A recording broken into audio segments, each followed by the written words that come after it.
I want to talk about Sky today. Sky was someone that I knew who I was pretty close to in one of the many underground bases, underground cities that exist. And he was my best friend there. I don't remember exactly when I met him, but when I did meet him, there was something different about him. And I had never seen at that time anyone that was like him at all. And he fascinated me, and he was very interesting to me. And the way that he wasn't like anyone else at all. He was untainted, meaning, yes, he went through all of the tortures and all of the evil and everything bad that you go through when you're in there. But it didn't break him. He had an unbreakable innocence that wouldn't ever leave. They couldn't beat it out of him. They couldn't torture it out of him. So it was tolerated because it wasn't actually where he was doing anything against anything. It wasn't where it wasn't something where any of the evil people could point to and say, "Aha, this." It was more like the way he was. He had an innocence about him that could not be broken off. It couldn't be stamped out of him. It couldn't be beat out of him. It couldn't be tortured out of him. It couldn't be mind controlled out of him. No matter what, it was just there. He had that. It's just unbreakable innocence. That's the only way I can describe it, really. And why is he called Sky? I'll tell you. That's his nickname. That's not his real name. The reason why he's called Sky is because he was always looking up into the air. And I'll tell you something. I was actually pretty afraid of him when he would do that. And I never asked him why he would do it because I was afraid of the answer that he was going to give. So I never actually asked him. So I was afraid of him. Okay? Like he was like the sweetest kid. Like he was just like so innocent about everything, but I was afraid of him. I was afraid of that. Okay? I was afraid of that because I didn't understand how he could still be the way he was. How it was where it's like he didn't let it bother him, but not forcing it. He didn't force it. He just naturally was able to not let the evil bother him. And when I say the evil, okay, I'm talking about all the missions we would have to go on and all the missions he would have to do and all the people he had to kill even at that point in time. Okay, but even at that young age, we were around like 8. Even at that young age, we already killed a whole bunch of people on missions. And it was like nothing, it didn't matter how many people he killed or all the terrible things he had to do or all the things he saw that were horrible and everything else. It didn't matter. He was still innocent inside. Like the deep part of who he was. Okay, the real him was still there, and it was nothing but good. Fundamentally, as a person, no matter what bad thing he had to do, and no matter what bad thing happened to him. And I was afraid of how he was like. I was afraid of the innocence that he naturally just had inside. But at the same time, it was like no one else was afraid of him. It was weird. I mean, it wasn't weird like that. It was more like I was the only one that could see the strength that he had almost. So basically, um oftentimes he would be like a little bit like clumsy a little bit, not on purpose. And he would be in a way where it was like he was kind of silly, but not on purpose. Okay. And people, like the other kids, would make fun of him and stuff like that, and make jokes about him and stuff like that, and I never did it. Okay, I never did it. I was always a contrarian. So if I saw like a lot of people doing something, I always was like not gonna do that, because I didn't want to be like a little follower, whatever. I wanted to be I was always pretty independent in that way, where I wouldn't go along with the crowd, like ever. I just couldn't do it. Okay. And plus, I didn't think it was funny, because I didn't think the way he was a weakness. I didn't think it was worth to be making fun of it. I didn't think of it as some type of joke to be made fun of. Like I didn't see it that way whatsoever. I didn't see it that way at all. I didn't. Okay? I did not. I did not see it that way. The way I saw it was just, it was like I could see the real him inside. And so the reason why I was afraid of him but no one else was afraid of him was because everyone thought of him as like this like little bumbling dummy that just falls down or whatever, just bumps into stuff or whatever, like doesn't pay attention, like this one that just doesn't pay attention to his surroundings or whatever. And everyone thought of him as like this bumbling whatever, right? And I didn't think of him like that. Every time he would look up all the time. Okay, he would always look up. Okay, always look up into the air. Okay, always look up. And at the time, I was too afraid to even think about why he was looking up. I just knew, like, I didn't want to know. And I would just let him look up whenever he would look up.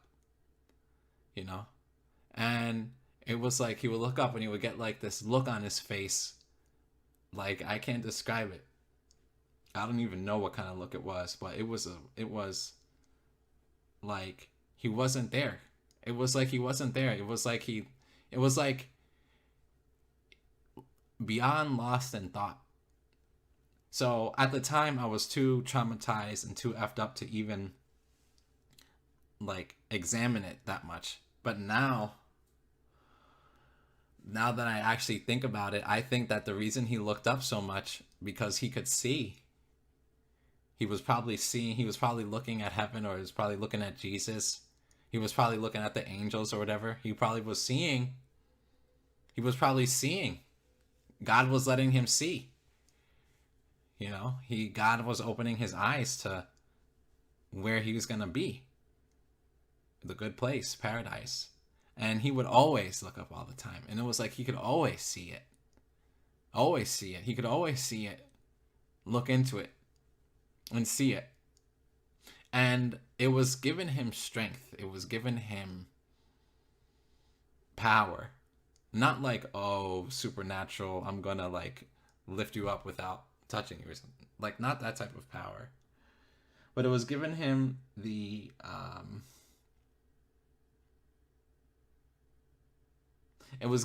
courage to face what was gonna happen to him.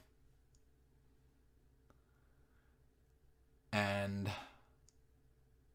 I'm not going to say it right now, this moment, but I want to talk more about him before I talk about that. And so he would look up all the time. He would be seeing this. I would be there like in like shit, like freaking scared about what he could see. but not wanting to think about it. So I would be in denial about it. And so we became best friends because I would never make fun of him ever. I didn't want to do it. I just couldn't do it. I didn't want to do it. So I was like one of the only ones that didn't make fun of him. And so we would just be friends and we would just always be like together in that way, as friends are when you make a friend when you're a little kid and you just always want to like hang out and whatnot, right? And so it would be like that all the time, all the time, all the time, all the time. He would be absent-minded, or he would be looking up and seeing whatever he's seeing, or he would be whatever. People would be making fun of him, whatever. I wouldn't. Then I would talk to him after he finished looking up and before he finished looking up. But when he looked up, I would just look at him looking up. I looked up too, and it's like I didn't see anything. I just saw just, the ceilings. I didn't see anything. But he was seeing. He was seeing things. He was seeing what was there beyond. Okay? He was seeing. He was seeing into the heavenly places. And it was like he was getting strength from that, He would look up and he would get that strength from that, and it was like the strength to go through anything.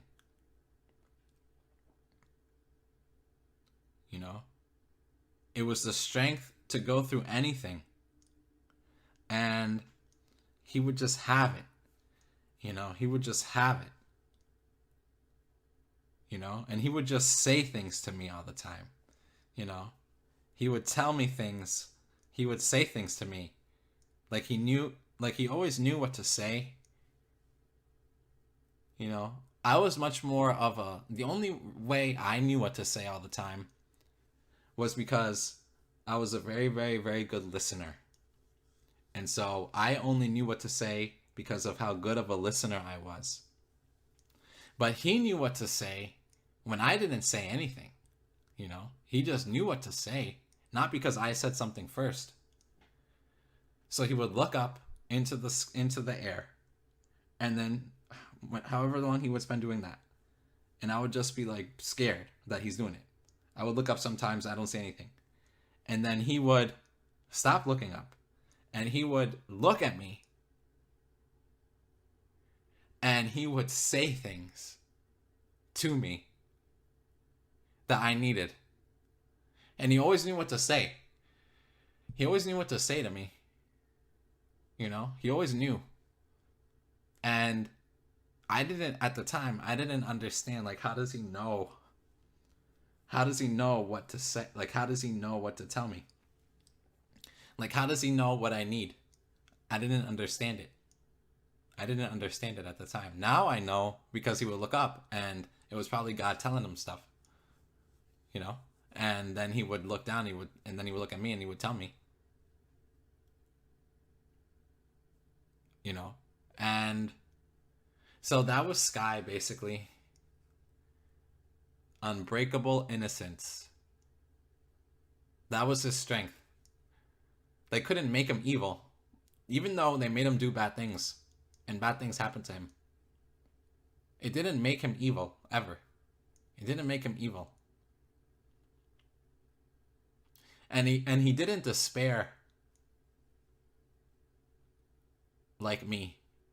I was very distraught. I had a lot of... When I was in this underground place, okay, and they would send us out on missions and everything else, and they would force us to kill people and fight people in these wars. And then we would come back, and I would be very fucked up, okay? I would be very fucked up about it. I would be very distraught about it.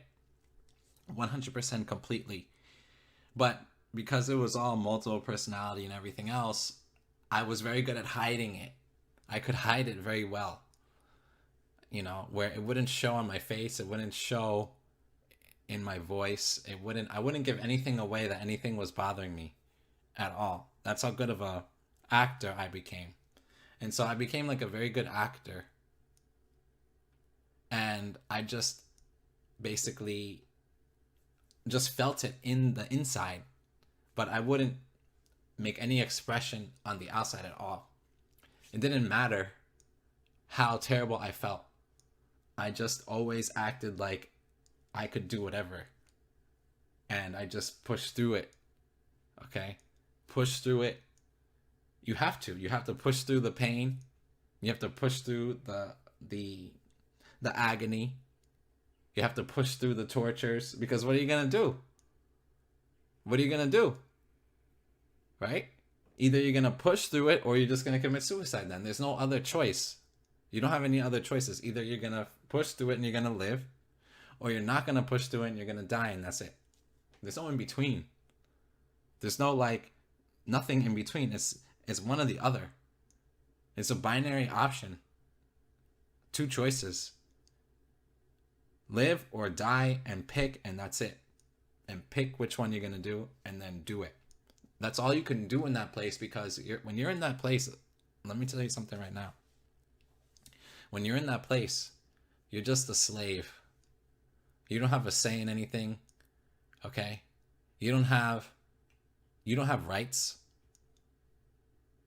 You don't have privilege. You don't have anything. It's just nothing. It's just nothing. It's just whatever you're told to do. And you better do it, or else. Or else what? Well, or else either you're going to get tortured some more in a lot of bad ways, or you're going to get killed, or whatever. That's it.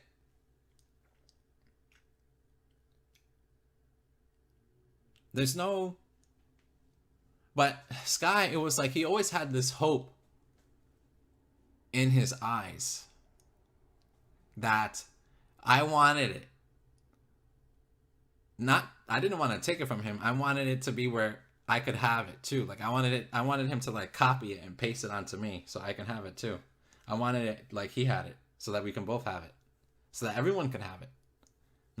Not just us two, but everyone, even the ones that were making fun of him. And I had my own hope that I didn't realize I had. It was a hope that I had that I didn't know was there. It was there, but I didn't know it. I didn't know it, but it was there. And so he would have this hope in his eyes. He would have this hope in his face. And he would always look up, and so his nickname became Sky, and everyone called him Sky. Everyone called him Sky and made fun of him because he would be looking up all the time. Looking up, looking up, looking up, looking up, looking up, looking up, looking up, all the time, looking up. And so it was like Sky, because he just wanted to, it made it be like he just wanted to always be up there in the sky. So we call him Sky. He had blonde hair. I don't remember his eye color at the time.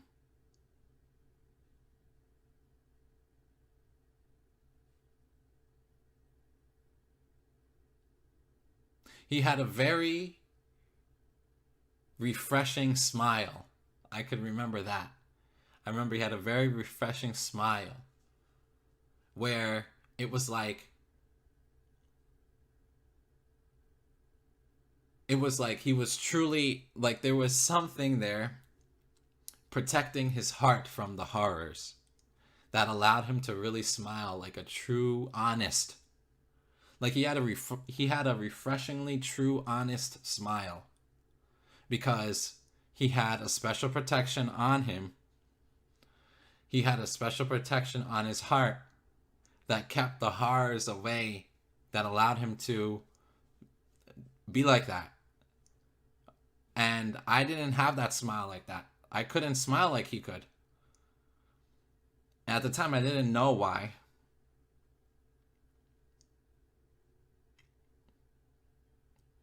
At the time, I thought I was never going to smile a real smile again. That the only smile I would smile is a fake one. A pretend one. And I would just pretend to smile then.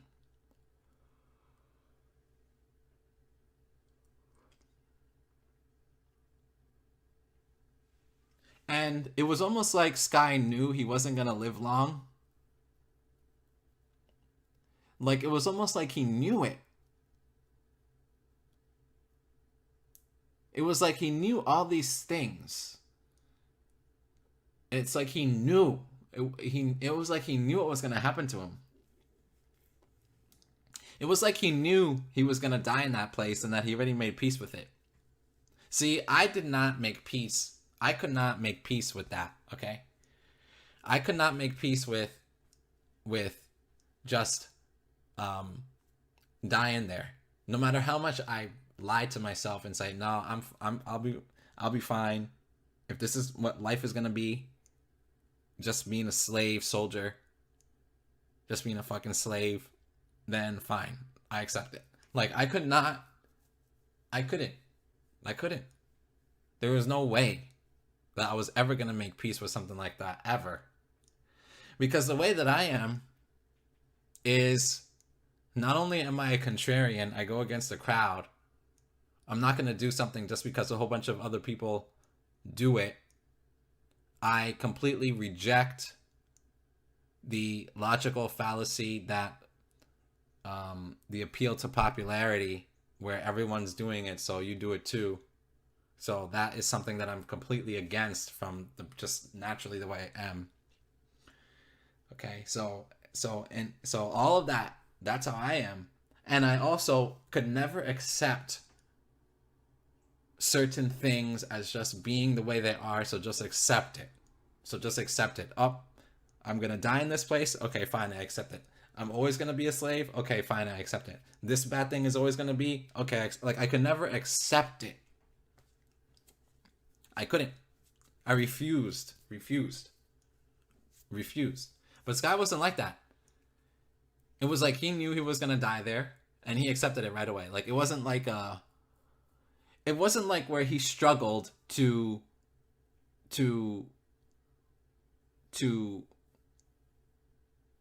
live or not live, because he was just going to be the way he was, and he didn't care if he was going to get made fun of for it. He didn't care if it was going to be where people thought that he was dumb. He didn't care about that. He was focused on something else, something beyond. He was focused on something else. He was focused on something beyond. He was focused on up above. That's where he had all of his treasures at. And he was looking at those treasures every day. And then he would come talk to me. And he would come tell me wise things. Okay? And I would listen. God made me to be a very good listener of people. And a very good observer. I'm very observant. That's something that God made me to be. I pay a lot of attention. And I keep track of a lot of things. God just made me like that. And so Sky would just talk. Okay? And wisdom would pour out of his mouth like that. And I would listen, and I would listen, I would listen, I would listen. I would listen, I would listen, I would listen, I would listen. I would constantly listen to him. It was almost like he was like some kind of like advisor or something. Like he would be like, it wasn't like, oh, look at me, I have my own personal advisor. Like, it's not like that. Okay. More like he just knew.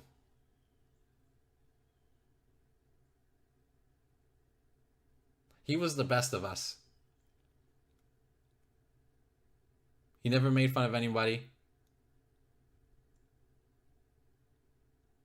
He never cracked. He never lost his goodness. He never lost his innocence.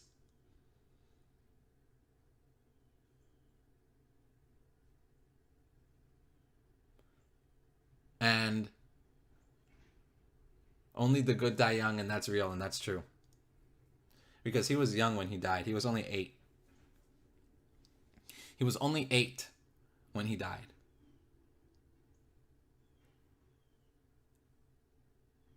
8.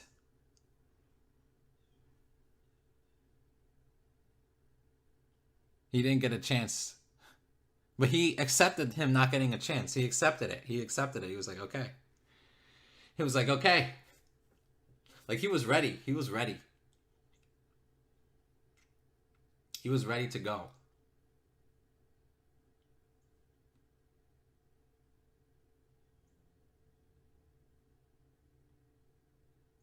And he lived like a man, a true man, a strong man.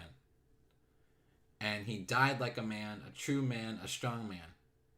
He died on his feet.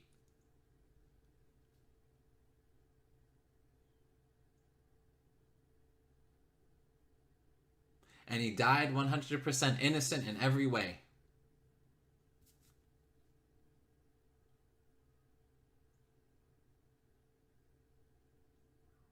He died untainted, 100%. He didn't have no evil in him. No matter how much they tried to put evil into him, he didn't have any evil in him at all. He was too good for that place. And he was too innocent for that place. And he was too righteous for that place. Because what they try to do once they kidnap you or you're born into it, however way you end up in it, okay? What they do to the little kids and the little babies is they try to stamp out all of your inner goodness that you have, all of that inner innocence of your childhood innocence and your childlike innocence, and they try to stamp it out, and they try to beat it out of you, and they try to torture it out of you, and they try to make your heart hard, okay?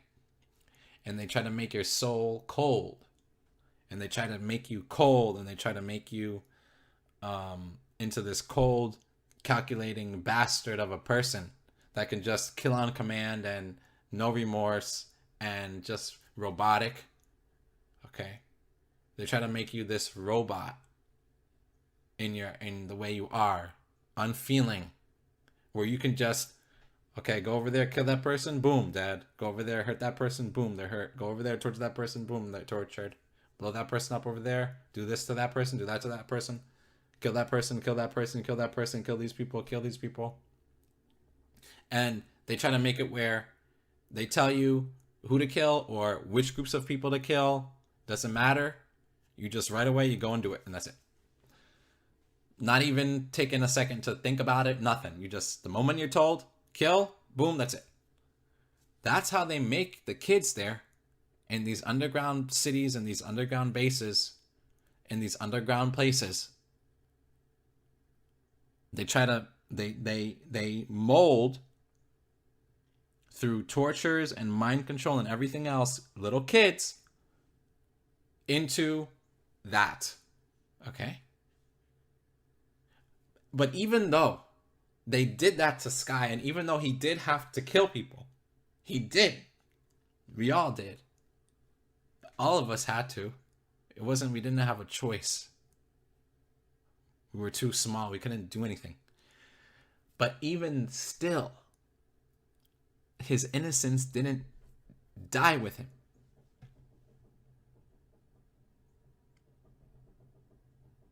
And so he died because I tried to escape when I was 8.